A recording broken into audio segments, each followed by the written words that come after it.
یہ وہ سوال ہے جس نے صدیوں سے تاریخ دانوں، محققین اور عوامی دلچسپی رکھنے والوں کو متوجہ کیا ہے۔ کیا واقعی تاج محل وہ یادگار محبت ہے جو شہنشاہ شاہ جہاں نے اپنی بیوی ممتاز محل کے لیے تعمیر کروائی تھی، یا پھر یہ ایک قدیم عمارت تھی جسے محض اپنی سلطنت کے شان و شوکت کے اظہار کے لیے اپنایا گیا؟ یہ سوال جتنا دلکش ہے اتنا ہی پیچیدہ بھی ہے، کیونکہ تاج محل صرف ایک عمارت نہیں بلکہ برِ صغیر کی پہچان ہے۔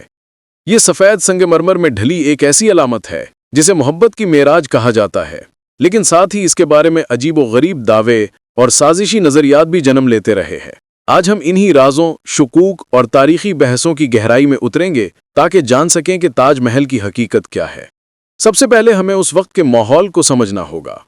شاہ جہاں مغل سلطنت کا 5واں بادشاہ تھا۔ اس کی شخصیت نہ صرف ایک طاقتور حکمران کی تھی بلکہ اسے فن تعمیر، جمالیات اور شاندار عمارتوں کا بے حد شوق تھا۔ اس سے پہلے بھی مغل بادشاہ قلعے، باغات اور مساجد تعمیر کرواتے رہے تھے۔ اکبر کا فتح پور سیکری، ہمایوں کا مقبرہ یا پھر جہانگیر کے دور کی عمارتیں اس بات کی گواہ ہیں کہ مغل فن تعمیر ہمیشہ سے ہی شاندار اور وسیع رہا۔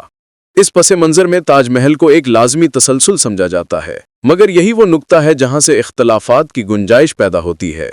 روایتی بیانیہ یہ ہے کہ ممتاز محل، جن کا اصل نام ارجمند بانو بیگم تھا، شاہ جہاں کی چہیتی بیوی تھیں۔ 1631 میں بچے کی پیدائش کے دوران ان کا انتقال ہو گیا۔ کہا جاتا ہے کہ ممتاز محل نے آخری وقت میں شاہ جہاں سے 4 وعدے لیے۔ ایک یہ کہ وہ دوبارہ شادی نہیں کریں گے، دوسرا یہ کہ ان کی اولاد کا خیال رکھیں گے، تیسرا یہ کہ ان کی محبت کو ہمیشہ یاد رکھیں گے، اور چوتھا یہ کہ ان کے لیے ایک ایسی یادگار بنائیں گے جو ہمیشہ قائم رہے۔ شاہ جہاں نے اسی وعدے کے تحت دریائے جمنا کے کنارے ایک ایسی عمارت بنوائی جو دنیا کے 7 عجائب میں شمار ہوئی۔ تاج محل کی تعمیر تقریباً 20 سال میں مکمل ہوئی۔ ہزاروں مزدور، کاریگر اور سنگ تراش اس میں شریک رہے، اور کہا جاتا ہے کہ ایران، ترکی اور وسطی ایشیا سے بھی ماہرین کو بلایا گیا۔ لیکن اب آتے ہیں اس پہلو پر جسے بعض لوگ دبے لفظوں میں سازش یا متبادل حقیقت کہتے ہیں۔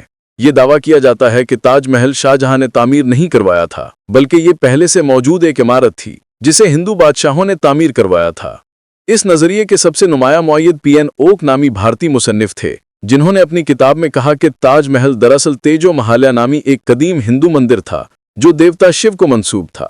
ان کے مطابق شاہ جہاں نے اسے فتح کے بعد اپنے قبضے میں لے لیا، اس میں رد و بدل کروایا اور اسے ایک مقبرے کی شکل دے دی۔ یہ دعویٰ اپنی نوعیت میں اتنا چونکا دینے والا تھا کہ بہت سے لوگ حیران رہ گئے، مگر تاریخی شواہد کی کمی کی وجہ سے اسے ہمیشہ متنازع سمجھا گیا۔ سازشی نظریے کے حامی بعض اور دلائل بھی پیش کرتے ہیں۔ مثال کے طور پر وہ کہتے ہیں کہ تاج محل کے مرکزی گنبد کی ساخت اور اس کے اندر موجود کچھ ڈیزائن ہندو مندروں سے مماثلت رکھتے ہیں۔ کچھ کمروں اور سرنگوں کے بارے میں دعویٰ ہے کہ انہیں بعد میں بند کر دیا گیا تاکہ اصل حقیقت سامنے نہ آ سکے۔ یہاں تک کہا جاتا ہے کہ تاج محل کی عمارت میں کچھ ایسی علامات اور نقوش ہیں جو مغل طرز تعمیر سے پہلے کے ہیں۔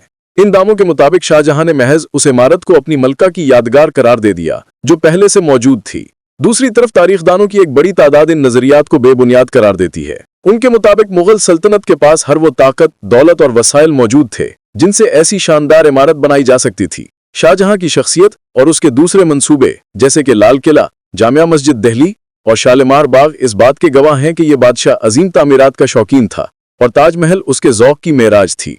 اگر تاج محل واقعی پہلے سے موجود کوئی عمارت ہوتی تو اس وقت کے مغل ریکارڈز، ڈائریاں یا فارسی کتابوں میں اس کا ذکر ضرور ملتا۔ اس کے برعکس مغل مورخین نے تفصیل سے اس کی تعمیر اور اس پر لگنے والے اخراجات کو قلم بند کیا۔ یہاں ایک اور دلچسپ پہلو ہے۔ بعض لوگ کہتے ہیں کہ تاج محل کے اصل ماہر تعمیر استاد احمد لاہوری کو اندھا کر دیا گیا تاکہ وہ دوبارہ ایسی عمارت نہ بنا سکے۔ اگرچہ یہ قصہ عوام میں بہت مشہور ہے، لیکن تاریخی طور پر اس کی بھی کوئی پختہ بنیاد نہیں ملتی۔ یہ صرف ایک روایت ہے جو بعد میں مقبول ہوئی۔ اب سوال یہ ہے کہ سازشی نظریات آخر کیوں جنم لیتے ہیں؟ اس کی کئی وجوہات ہو سکتی ہیں۔ ایک تو یہ کہ تاج محل اتنی شاندار عمارت ہے کہ بعض لوگوں کو یقین ہی نہیں آتا کہ یہ انسانی ہاتھوں کی تخلیق ہے۔